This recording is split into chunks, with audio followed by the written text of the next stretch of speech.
لوگوں نے اس کا اہتمام کیا ہے، آنٹی نے اور زیادہ لوگوں نے. اللہ پاک لوگ اپنے گھر میں خوشی نصیب فرمائے، سیدھا سلامتی کے ساتھ عزتیں ملے ان کو. اور جو اللہ اس کے رسول کا نام سجانے کے لیے، ان کا نام اونچا کرنے کے لیے، ان کا نام بلند کرنے کی کوشش کرتا ہے، تو دنیا میں کرے گا اللہ اس کا آخرت میں کرے گا. جو محفل یہاں سجتی ہے وہی محفل اللہ کی بارگاہ میں بھی رکھی جاتی ہے.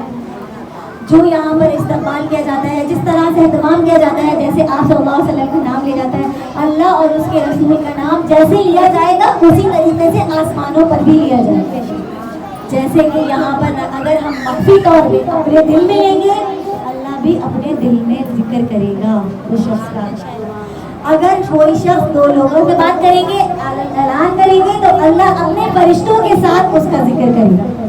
تو یہ اللہ کی طرف سے انعام ہے ہم لوگوں پر. آپ صلی اللہ علیہ وسلم کی امتی ہونے کا فائدہ کیا ہے؟ بے حد فوائد ہیں. جب آپ صلی اللہ علیہ وسلم جب امتی چھوٹی چھوٹی عمر کے نا، ہم 60 70 80 بہت کوئی 30 لے گیا تو 90 100 اس سے اوپر، تو مجھے تو نہیں لگتا کہ آج 60 سے اوپر کسی کی زندگی ہے، 70 سے اوپر بس. تو یہ زندگی چھوٹی ہے. پہلے کے زمانے میں حضرت موسیٰ علیہ السلام کے زمانے میں اور اس سے پہلے انبیاء کے ہزاروں سال کی زندگی ہوتی. تو آپ صلی اللہ علیہ وسلم نے فرمایا میری امت تو چھوٹی سی ہے، زندگی بھی چھوٹی سی ہے. وہ کیسے ان امتوں کا مقابلہ کریں گے؟ ان امتوں کی نیکیوں کا مقابلہ کیسے؟ ہزاروں سال کا مقابلہ چند سال میں ہو سکتا ہے؟ ہرگز نہیں ہو سکتا. اگر کوئی 20 50 سال کی عمر میں بہت آیا ہے تو اس کا کیا کیا جائے؟ اس کا مقابلہ 500 سال کی عبادت سے تو نہیں ہو سکتا. تو اللہ نے اس کے لیے انعامات کی برسات فرمائی کہ ایک ایک نیکی کا صلہ ہزاروں نیکیوں سے کر دیا گیا، سینکڑوں نیکیوں سے ملٹی پلائی کر دیا گیا. کہ جب رمضان کی ساعتیں آئیں تو تم رمضان میں جاگو، رمضان میں اس کی حکمتیں پاؤ، رمضان کے روزے رکھو.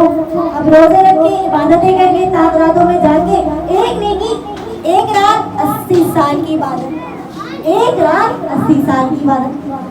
اب 80 سال تو عمر بھی نہیں ہے ہماری، لیکن عبادت لکھ دی گئی. 5 راتیں 80 ملٹی پلائی بائی 5، جتنی زندگی اتنی زندگی میں اتنی ہی ملٹی پلائی لگ رہا ہے. تو اللہ کی نیکیوں کا قانون ملٹی پلائی افیکٹ سے چلتا ہے. ہم لوگ یہاں پہ 1 روپے دیں گے تو 1 روپیہ ہی واپس ہوگا، لیکن اللہ کی عدالت میں 1 روپیہ دو گے تو وہ کئی 100 1000 کے بنا واپس ہوگا. یہ اللہ کا بیسک قانون ہے کہ اگر قرآن شریف کا ایک لفظ، الف لام میم 3 لفظ ہیں، الف لام میم 3 لفظ، ایک لفظ پڑھنے پر 10 نیکیاں، 3 لفظ پڑھنے پر 30 نیکیاں. اور یہ بغیر وضو کی بات ہوئی ہے کہ جیسے اگر میرا اس کا وضو نہیں ہے اور میں نے ایک لفظ الف لام میم پڑھ لیا تو مجھے 30 نیکیاں ملی. اور اگر میں باوضو ہو کر قرآن پڑھتا ہوں تو الف لام میم ہر نیکی کے بدلے، ہر لفظ کے بدلے 25 نیکیاں لکھی گئی. سبحان اللہ. اور ہر سبحان اللہ کے بدلے جنت میں ایک درخت ہے، اور اس درخت کا کتنا بڑا گھن ہے کہ ایک اگر گھوڑا پورا شام صبح شام پورے 24 گھنٹے دوڑتا رہے تو اس کا سایہ ختم نہیں ہوگا. ایک مرتبہ سبحان اللہ پڑھنے کی برکت جنت میں ہمیں ملے گی. سبحان اللہ. بہت چھوٹا سا عمل. تو ایک نیکی کا ثواب 10 نیکیوں سے گنا جاتا ہے. اور ایک قرآن کے کتنے الفاظ ہیں، کتنے ہم تو ربا ایک مطلب الحمدللہ اگر ہم دیکھا جائے، ہم نماز میں قرآن پڑھتے ہیں، ہم اٹھتے بیٹھتے قرآن پڑھتے ہیں، چلتے پھرتے کچھ قرآن پڑھ لیتے ہیں کہ بھائی چاروں کو تو پڑھ ہی رہے ہیں، گھر سے نکلنا تو آیت الکرسی پڑھ ہی رہے ہیں. تو ایک ایک لفظ کے بدلے جو ہزاروں نیکیاں ہم دن میں جمع کر رہے ہیں، تو یہ پہلے انبیاء کے لیے فیسلٹی نہیں تھی. پہلی امتوں کے لیے اتنی زیادہ فیسلٹیز نہیں تھی جو اب ہمارے نبی کریم صلی اللہ علیہ وسلم کے طفیل ہمیں ملی ہیں. تو چھوٹی چھوٹی نیکیاں کرو، مطلب مسکرا لو. اب کتنی ٹائم لگا مسکرانے میں، لیکن نیکی مل گئی، صدقہ ہو گیا. راستے سے کانٹا ہٹا دو، صدقہ ہو گیا.